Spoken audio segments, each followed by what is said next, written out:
Good afternoon, everybody. Welcome to the Chicken Box. We are live. You know, when that live button comes up there and it's just red, it just, you want to wake up and say we are live. I hope you are live today. I hope you got up with a right mind and ready to smile and enjoy the day.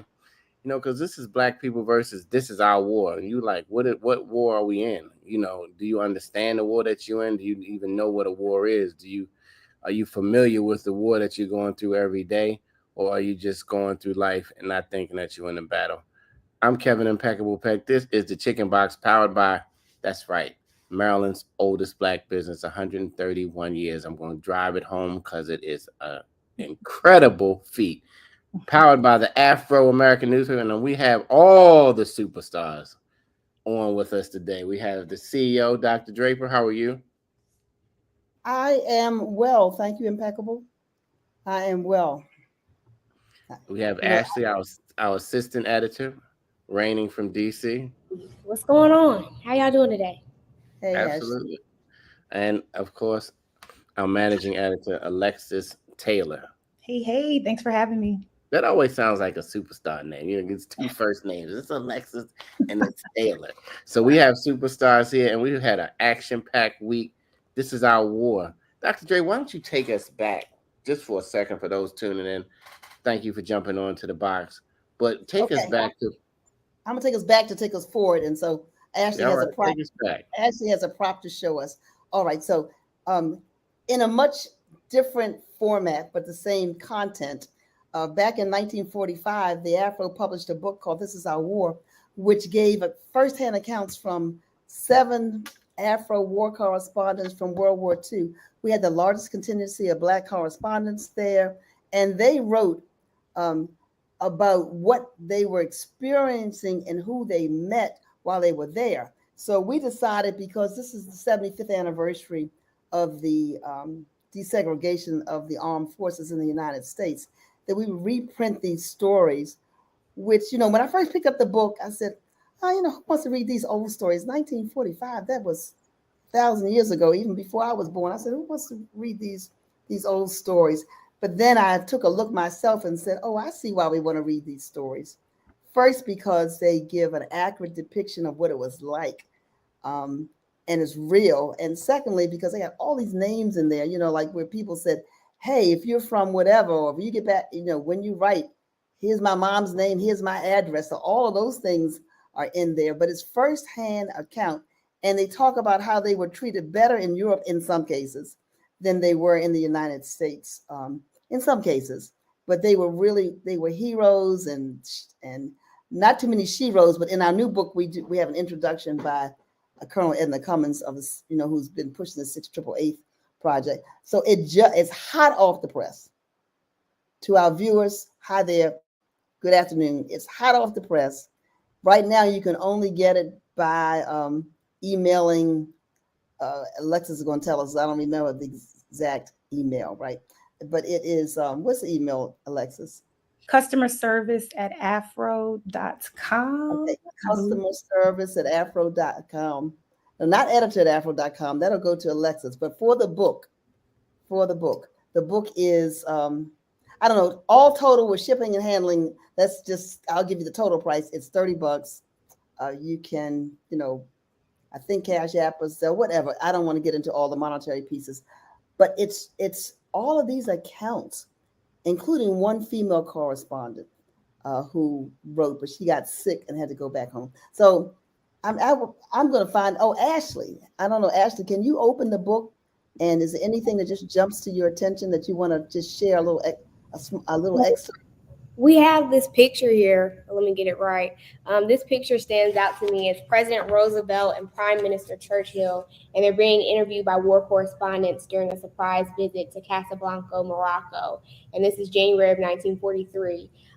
So it says Ollie Stewart, and it has an arrow here, was one of the 3 especially chosen to review the troops with the president. So, I was surprised to see a picture from the actual time period. So that stuck out to me, especially with the president, and just hearing the stories of all the people from the Afro staff that traveled over and provided coverage to this historical war. So it's really impactful to see that. Which war was this, guys? World War II. Yeah. World War II. So these war correspondents, there were 7, but 6 who really stayed over there. They wrote stories. They called them dispatches. So I guess they sent them back by, I don't know, telegraph or something. But they wrote stories constantly, right? Sent them back to the home base, to the AFRO. The AFRO ran them in the print edition of the paper. Well, there was only a print edition at that time. And then once they came back, it went from like 42 to 45.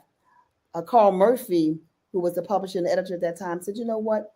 These stories need to be compiled. So they put them together in this book called This Is Our War. So not only in honor of the 75th anniversary of the integration of the armed forces, but this is Veterans Weekend, right? So this is Veterans Weekend.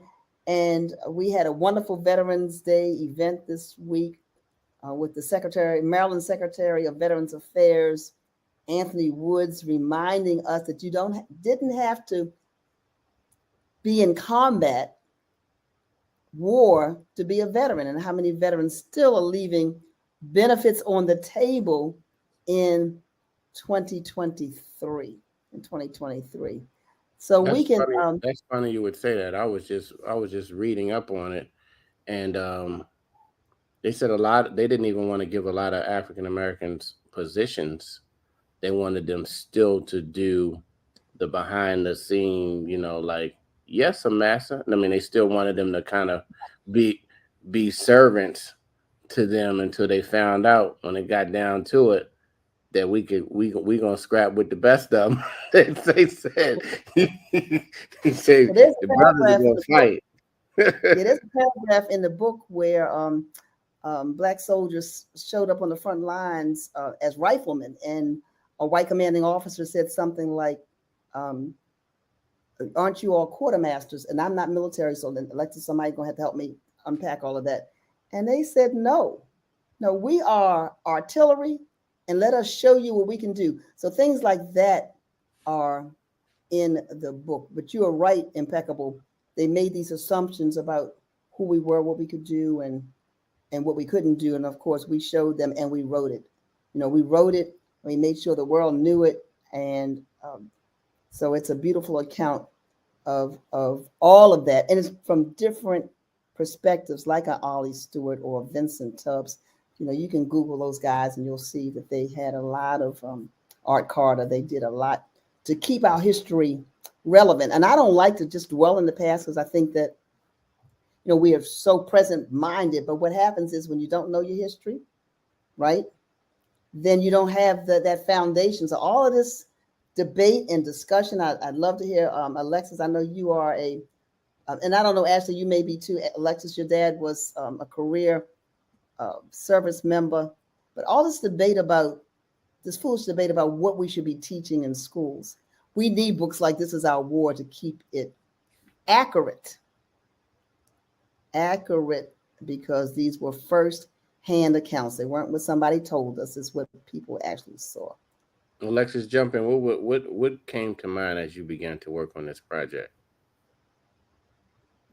I think for me, it was an honor to have any hand in the editing process with the foreword and the afterword. But to me, what I love about this book, one, is that we put this book out within months of the war coming to an end. So whereas even still today, you have other publications where they want those stories, they have to go do research. They have to, reach out to another organization to get those stories.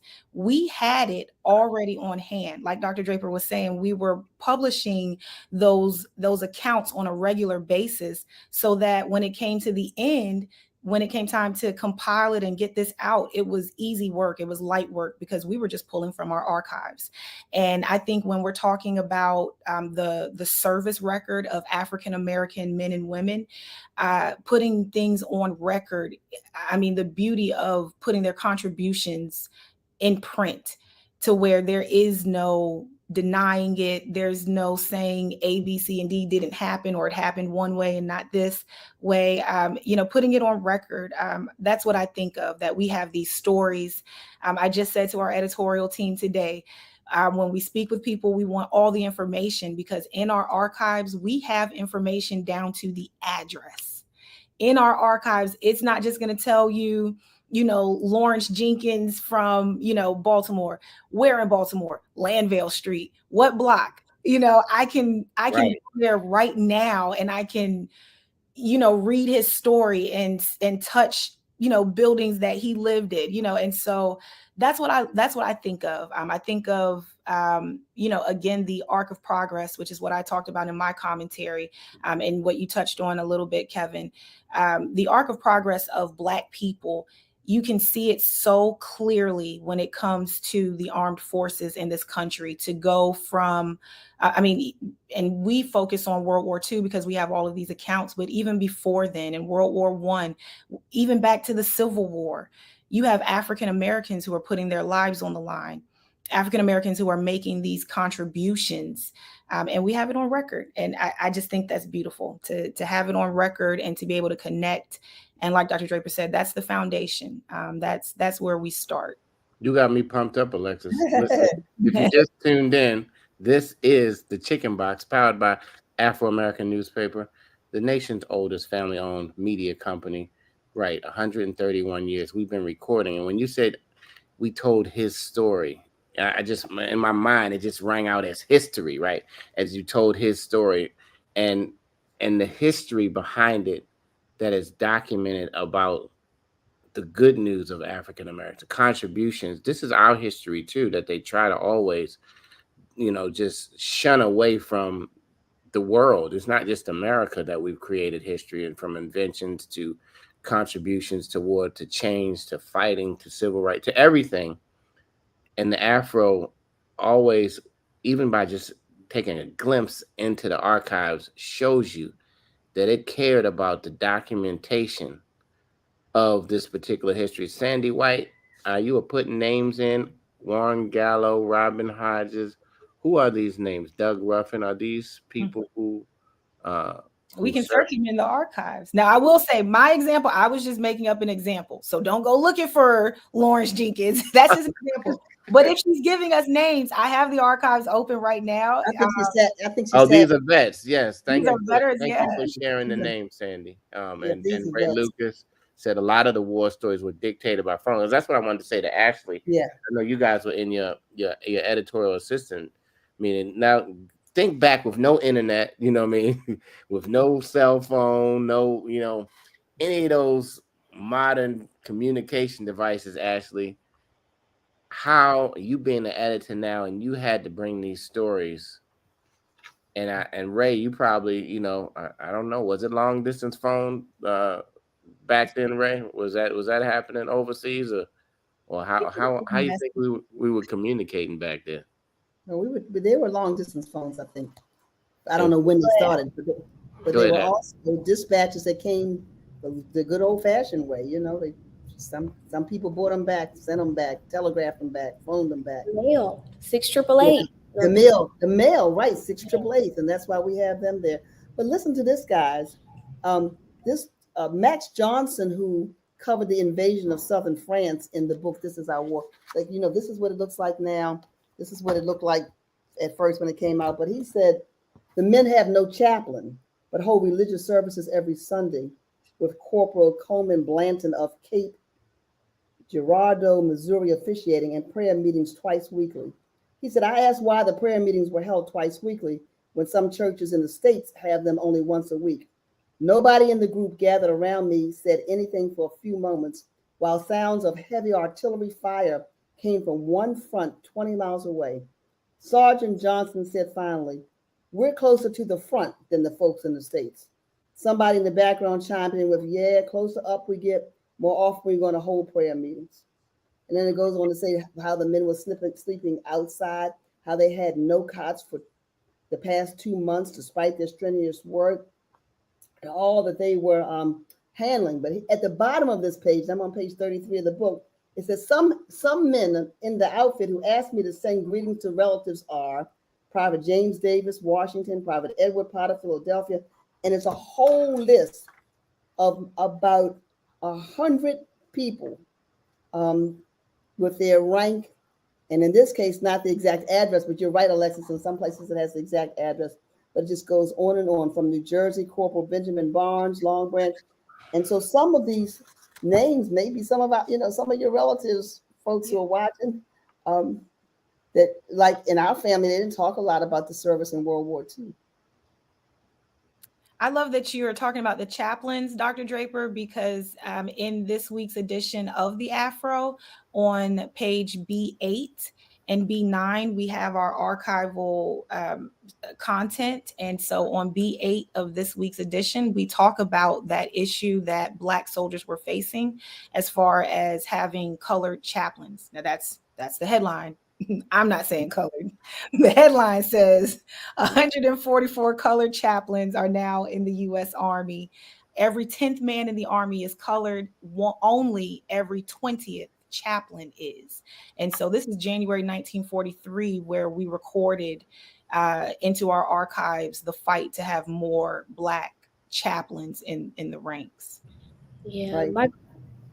I was just going to say my grandfather served in World War II, and I know that it's not something that he talks about often. He was studying at Johnson C. Smith University when he was pulled in the draft, and so it interrupted his education. I actually have another grandfather that got drafted to Vietnam in the middle of his education as well, too. And so just to see their different perspectives, I think my paternal granddad that served in World War II had more sour memories of the war, more experiences with racism that affected him, especially being from the Deep South, as opposed to my maternal grandfather who was in Vietnam, and he had the perspective, like we discussed this week, of veterans that got to see the world, that got to explore and experience something new. And so I think he looks at it a bit more positively. But either way, I appreciate them for their service, but it's not something that they talk about very often. It seems like we have to pull it out of them. So having a book like This Is Our War, where you can see the dates and the times and the accounts and the personal testimonies, is really powerful. It's very, very powerful. So many powerful things. I don't know who wrote this. I got to go back and look and see whose chapter this is, but he said that, Lord, I can find it at the beginning. Art Carter. He said, every day people ask this question, and every day I hear the answer. We're fighting for victory and freedom. So when I asked a man from France who knew the joys of Paris before the German Blitz, what are you fighting for? He said, for my wife and son still in France, for my home, a chance to walk on the boulevard again and drink a bottle of wine. I asked the Indian chap. He replied, I'm fighting for a free India. I asked an American who was a Princeton student before the war. He said, I'm fighting to kill Germans before we all made slaves. I asked another man from Florida. He said, I'm fighting to be free from segregation. I asked a lad from Nigeria. He told me, I fight with the hope of going back to my people to help them develop industry and our national resources. So he just goes on and on about that. And they go on and break down what the money was worth and how much soldiers paid. And I mean, they had all kinds of just first person interviews, which reminds me that the Black press was trusted then, and the Black press is still trusted now. And, our journalists are extraordinary, and they were extraordinary back then. I'd love for some of those who are watching, if you were either in the armed services, doesn't have to be World War II, that's a long time ago, or, somebody in your family, or Alexis, I'd be interested in knowing about your family, because your dad, as I said earlier, he was a career serviceman. Tell us a little bit about him. Yes, ma'am. Sergeant Major Alan Taylor Jr. Is my father. And so I wrote my commentary. I'm trying to write more commentary. I said I would.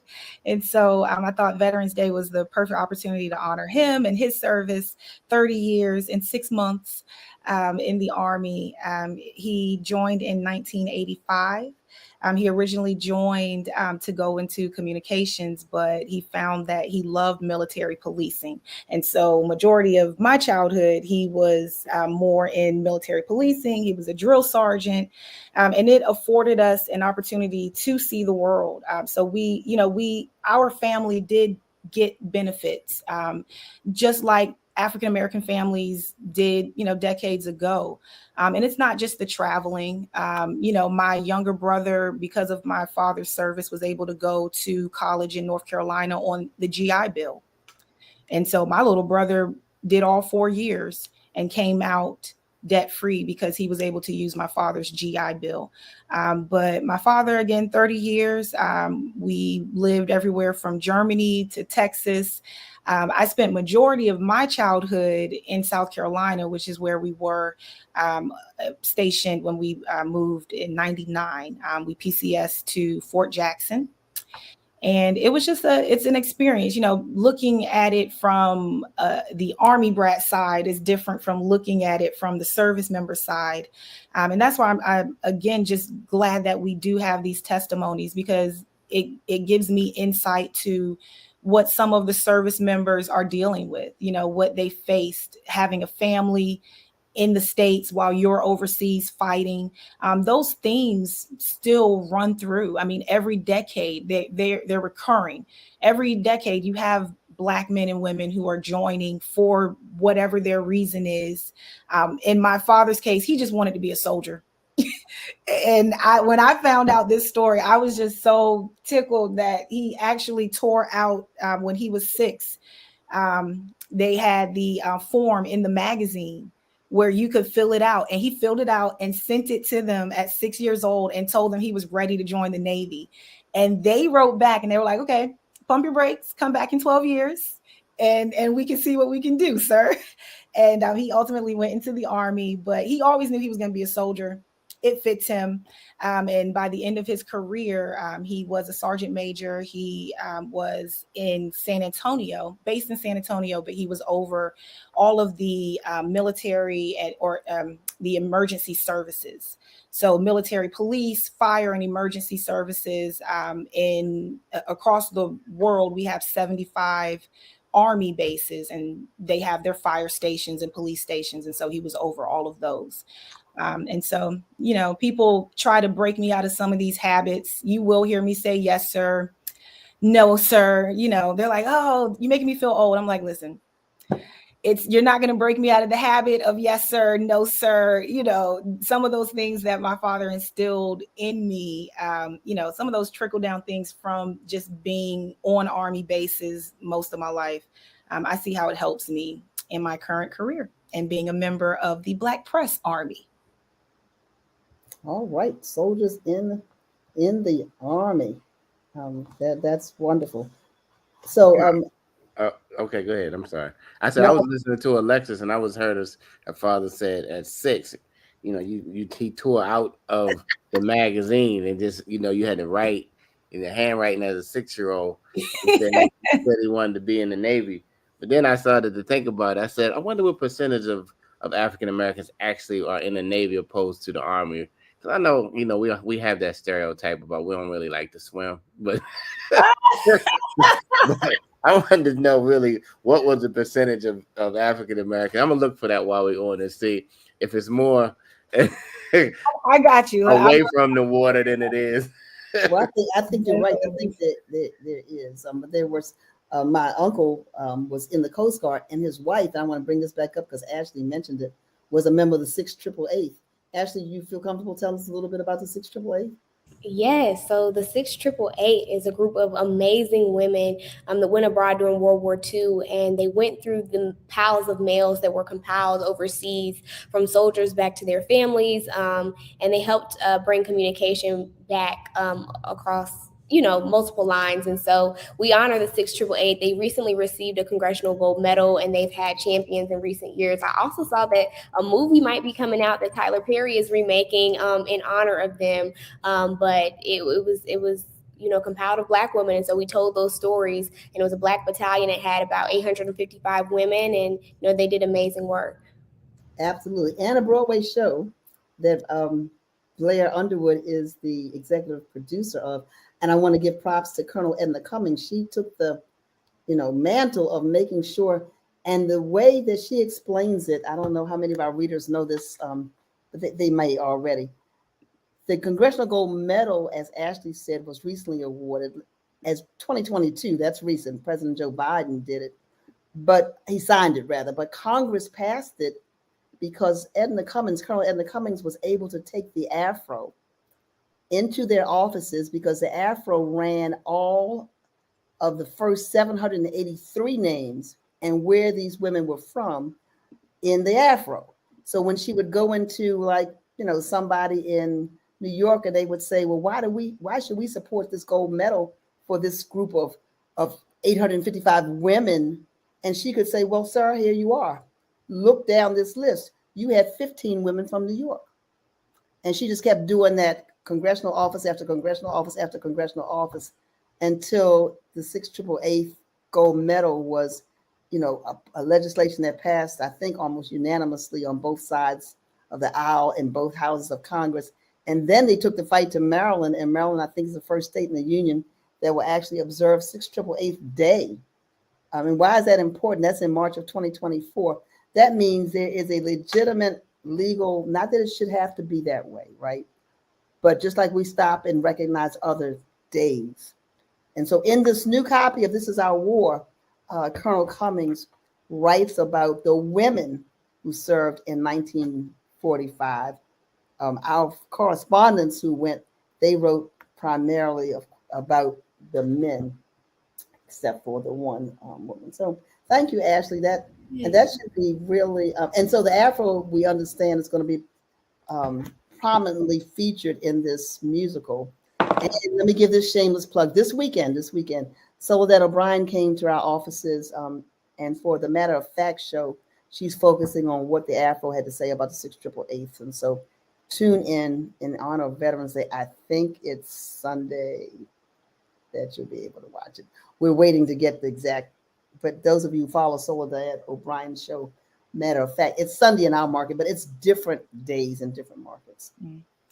I'll say something about the 688 unit. I know that some people might think like, oh, okay, they cleared a massive backlog of mail.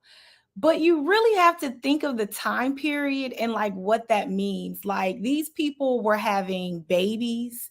Some people had just got married. Imagine leaving like your pregnant wife or significant other, and you go overseas. Like there's no Instagram, there's no internet. We might have had long distance phone calls at that time up and running, but in a war zone in 1945, you can't just go to the comms room and, place a phone call. These people were getting depressed. Like there was low morale. You hear that term when you talk about the 688 that they helped boost morale. These men were in war zones. Their parents are, family members have things going on. People's parents are passing away. Like imagine if you're in a war zone and something happens to a family member, and it's been 6 months since you even heard anything. And so that is why they brung these women in, so that there were clear lines of communication. So people were reconnected with the outside world outside of this war zone. Right. And so I think that's just so important to highlight. Let's make it clear. These women were soldiers. They were trained soldiers. And so led by a 26-year-old African-American woman, Major Charity Adams, the only unit of its type. They sorted mail in place warehouses with no heat. They had no heat, dim light. They worked day and night because they understood, as Alexis said, no mail, low morale, right? And so they had to restore reliable mail service for the 7 million Americans and troops serving in the European theater of operations. So they reduced the backlog, listen to this, of an estimated 17 million pieces of mail and parcels in 3 months. Can they come do my mailbox? Mailbox, right. Mail. Right. They broke mail sorting records to improve the morale, right? And so that was what they did. I mean, and if you can go on YouTube, I think it's on YouTube, and Impeccable, you might be able to pick up some. I'm thinking about my 10,000 emails, that little red dot on my phone that says I haven't opened them yet. Right. And they went through 17 million pieces. 17 million in 3 months. So I think Impeccable, you might be able, or Taryn, you may be able to pull up the documentary. But they trained as soldiers in the Army like everybody else. It was still a war, right? It was still a war. And they had to know how to shoot you. That's right. Yep, that's right. And if you watch them march, if somebody pulls it up on YouTube, they was, and a couple of them are still living. And a post office was named for one. And a base, Army base, has been changed in the Virginia area and named for Charity Adams, Major Adams. And so you're right. They left their homes, 855 women with gloves and hats and scarves worked round the clock. So that was a whole different, usually it was the women at home, the men at war, and the men at war worried about what their women are doing back at home. And it was the other way around. The men were like, "Hey, what's going on?" The women were like, "Hey, what's going on?" Look, that shows, I hate to say this, fellas, women are a little better communicators than us, so that's why they ain't send us over in that mail room. We would have killed somebody. We probably would have killed each other sorting through all that mail. Anyway, that's a side And note. it wasn't a draft. Now, these women volunteered. So my mom's sister was part of the 688, but she never said anything about it. I'm sure it was not. They're getting a lot of recognition now. I want to know the real story. They never said nothing about it. They fell in love with a French. What happened over there? We have those stories. Those stories are right in This Is Our War. Yeah. Let's hear the real dirt. What was going on? Why I ain't talk about it when they came home? Well, I met Louis from Paris, and I had never met a Frenchman before. No, we absolutely have those stories. I've come across a few of the male and female service members overseas falling in love. In our paper this week, we have a photo. We asked veterans. Miss Dana asked the public to submit a graph and a photo on their favorite veterans. And so someone did submit a photo of their parents, both in uniform overseas during World War II. And it's their love story. That sounds like we got a juicy book. We ain't going to tell it all today. But if people are interested in it, this is the chicken box. Put on there where you can get it. This Is Our War. You know what? I have a copy that's been sitting around in my house for 100 years, and you got the original copy. I have the original, and I just look at it, and I thought it was an archival piece of work. I need the audio book, but I am now going to open it up with my glasses on, y'all, so I can see the little fonts that they used back then. But we're gonna get on the box real quick. We are excited just to bring this history. We got Dr. Draper now has a new title. It's called the Chief Storyteller. If you don't know what CST, it's not Central Time Standard Time. If y'all are looking on the CST and say, well, what did the CEO and the CST? She's the Chief Storyteller. We about to dive into not only the current stories, but we're gonna bring y'all some of these great stories, because before it was internet and television and radio, people just read, and they just imagined. They let their imagination through the words just feel of what this lad was doing and what this person was doing and what was happening with this story. So Ashley Fields, you are on the box about This Is Our War, and about this great piece of work and the remake. We remixed it a little bit. So yeah, I think Ashley has a video. I mean, Ashley, you have a picture of something? Yes. So let me make sure my system preferences are open. All right, here we go. Can you guys see that? No, not yet. Yep. Well, here it comes. Yeah.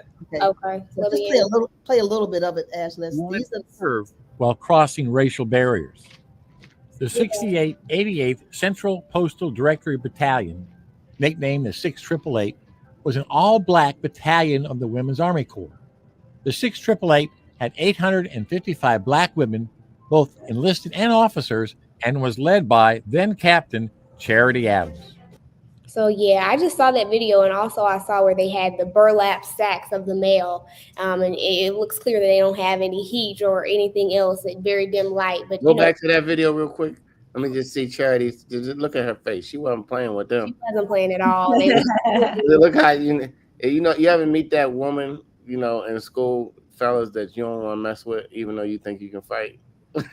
Especially in elementary school. You didn't want to mess with Major Charity Adams. She's the real deal. She's bigger than you and everything. You like, you don't want to take that L, especially get beat up at school by a girl. But anyway, not at all. Charity wasn't playing. Just look at the look on her face. And she just died in 2022. Look at that. Oh. Look. I didn't know she died so recently. She looking up and down. You better not be eyeballing her. You better not be doing none of that. You better be serious about getting that mail. That was, and you know, like I said, they were trained soldiers. They had the mail bags. So my granddad, who was in World War II, he actually went on to be a mail handler and fight for mail handler rights in South Carolina. So that it just reminded me of that story and how important it is to get your mail. I did, while I was on the box, want to highlight two stories that we had in the paper this week. One of the first ones was about, from the archives, it was a story about a woman who refused to mop the barracks, and it wasn't her job. And so, you know, they talked about her potentially being punished for that, and just seeing how women were treated who were a part of the service. Again, as you were saying, impeccable as service workers, you know, as if they were below someone that was, you know, of a different race. And so that really impacted me. And also, we did a story on Sergeant Arthur Martin, who was honored at the steps of the Capitol on Monday by Congressman Glenn Ivey. He served in Vietnam, and he was a part of a secret project that President Kennedy had completed to detect whether enemy signals were closer in the area. But where he was located in the Philippines, Agent Orange was actually being released, and he knew nothing about it. So he came home. He didn't have access to his veterans benefits because he was doing this secret work for the country, and he, you know, developed 3 to 4 types of cancers from that. And so my other grandfather, who was a part of the Vietnam War, also has cancer, and it made me think back to him. But just telling the stories of veterans this week, it was really powerful. And, you know, we're thankful for their service. We're thankful for the book, This Is Our War. I'm going to plan to read that over this weekend and catch up on some of the Afro history. But, you know, it's amazing to be a part of an organization that can say it spans that far back for us to look at war coverage for decades to come. So that's my time on the box. Absolutely. They still spreading stuff. Agent Orange. They spreading all kinds of stuff. We got to pay attention, people. I talked to a naturopath and a doctor. They're quietly trying to kill us. I mean, that's not a conspiracy. I'm talking about in the food and all kind. They're trying to reduce the population. Speaking of wars, it's a different war because there's no wars. So they trying to, especially Black people, we got to wake up on some of these things. That'll be another show. Lexus, you on the box. I will use my time on the box to encourage all of our readers and viewers and followers to find the veteran in your life and find their story. You know, I know sometimes people don't want to talk about it. You know, even in my own commentary, I talk about, you know, my father's accomplishments, but there are so many stories that, you know, I haven't heard from him. You know, 3 tours in the Middle East, between Iraq and Afghanistan, Desert Storm, you know, time in Panama, like, you know, veterans, some veterans aren't forthcoming with everything that they have done. And so I would encourage everyone to find the veteran in their life, record their story, send it in to us. We'll put it on record because, you know, the archives is a compilation of the stories that people send in to us. You know, we wouldn't have these stories without the public, you know, going out there, doing great things, voicing their opinions about challenges that they're facing. So find the veteran in your life. And then I would say when you have some free time, absolutely check out our archives. You can access the archives multiple ways. I will direct you to the Afro Charities website and the Afro Charities IG and social media platform pages. They can show you how to get into the archives. One way is from afro.com. Another way is through the Enoch Pratt Free Library. But all of that information is on the Afro Charities social media platforms and their website. Go through our archives. We're at a point where people are fighting history for so many different reasons. But I say this Veterans Day, the main reason you should look into our archives is because it really will make you so proud. Like Ashley was saying, you know, the women who were put out of the Army because they said we're not mopping floors. You know, the men who fought to be Black chaplains so that there was a familiar face on the front lines when people were passing and dying on those front lines. You know, all of that is so important. Look through our archives. I'm telling you, you will get lost. Well, I get lost. I can only speak for myself. I get lost, especially if it's something about a place where I grew up, South Carolina, Virginia, Baltimore. Like I want to know. So look through the archives and then also find your own stories and record them. Leave Alexis' picture up one more time. That's a 1916 paper in the background. And I was looking, Baltimore not satisfied with segregation, the largest circulation.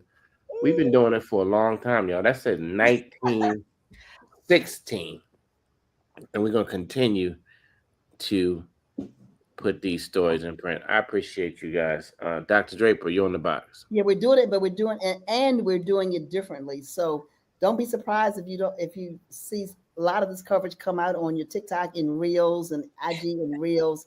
While the stories are impactful in 2023, just as they were in 1916, the delivery is different. So when people say to us about, some people have a problem with the word legacy. We're not just standing on the legacy, but sometimes if you don't know where you've been, you don't know where you're going, right? And you can tend to repeat things. So the presentation might be different, just so that we can be, more current with how it is, but how to do it rather. But the information is invaluable. And so I don't know where you're tuning in from. I'm on the box. Wherever you're tuning in from, would you please do yourself a service and check out the Black newspaper in your city? And you say, well, I don't know how to find. Go to Black Press USA, or go to NNPA, which is the National Newspaper Publishers Association. Go to wordinblack.com. Maybe somebody's putting all this in the chat, but you'll see, and subscribe. Most of us have certainly places you can subscribe. We have newsletters that you don't have to pay for, but you want all of it and you want us to stay in business. Here's my shameless plug that for Impeccable always says, for less than the cost of 2 Uber Eats, you can get the digital edition. That is, you can get 52 digital editions for $40 a year. I'm saying less than the cost of 1 Uber ride. Yeah, it's not going to be late either. It's not going to be late. You ain't going to be looking for your driver, none of that. Anyway, no, it's going to be right there. And for those who prefer, because some people do, they prefer the print edition, you can subscribe to that on afro.com. And some people say, well, I don't know which one I want. Well, when you do the print edition, you get the digital as well. And guess what? You can give away one of those. That's a little secret people don't know. If you say, I just want to do digital, well, give your print edition away. Or if you say, you know what, I got to have it in my hand, give your digital edition away. But support the Black press wherever we are. They're only, and this may sound like a lot, but it's not. There are only 220 Black newspapers or so. And I'm calling them newspapers. Some of them are just like we are, mostly digital, but we still do that. I'm telling my story now. I'm a chief storyteller. But please, please, please get your subscription. Help us to tell your story. We want your story, because this is 2023. But in 2093, we want somebody to look back and say, wow, my grandfather was in the Afro, and he was only 25 years old at that time, because his story is being told. And so sometimes we only think, right up the present, what's going on now. But if the Afro had not put these stories in this book and had not sent war correspondents to World War II, we would still be under the false pretense of what some so-called historians say happened, or we would just be written out of history. Yep. And I don't think too many of us got a good lesson in World War II that was primarily centered on Black stories. We might have heard of General Benjamin Davis, as we should, but there were thousands of Black folk who served, who still serve, and who will continue to serve in all branches of the armed forces. So reach out to a veteran today and let them know how much you appreciate their service. I'm off the box, Impeccable. Absolutely. This has been another wonderful Chicken Box. Thanks everybody who tuned in. Thanks everybody who commented. Thanks everybody who's watching it on the replay, on a story, on a small clip, TikTok. Just like us on all those things. We need to be liked. I don't know why, but that's the whole thing. Just you don't have no money, just like us. You have a little thing, just hit the like button. With all likes matter.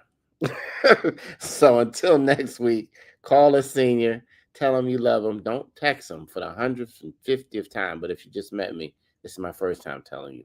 Call a senior. They really want to hear from you. They think about you more than you think about them. Probably they have a lot of time now that they are spending in these seasons of their life, and they have a lot of stories to share with you too. So you think it's all about your day and all about grandma? Can you give me some money? It's all about that. Get some of these stories and stop just trying to worry about you getting that next outfit or that bag or whatever else that you're working on. Don't be selfish. The Afro for 131 years hasn't been selfish, and we I expect. want to jump back on the box. I want to jump back on the Oh, box. look at you! You just can't get off I the want box. because you triggered something, and I was talking about this morning. I want to say to the seniors, stop acting like you always had it together. If your grandchildren and children can see some of the stuff you wore and did and where you went and who you were with and how you, oh my goodness. So stop categorizing and throwing all Gen Zs, all millennials in one bucket. Just do a little bit of walk down memory lane, and you'll be surprised to remember. So grandma had hot pants on, is what you're trying to say? Oh, grandma invented hot pants. Okay, there we go. Hot pants and go-go and all that stuff. That's not of this generation. That's of right. So previous generation. Every generation had its thing. Read This Is Our War, and you'll see all the stuff that they were going. This younger generation, they weren't the ones that started smoking dope. It was the generation in the 60s. Okay, I'm back. I'm off the box. That's another whole thing. Bye. I'm gone. Dope. Anyway. Right. Hold on. Weed. What you want to say about that weed green? I don't have Weed, nothing. marijuana.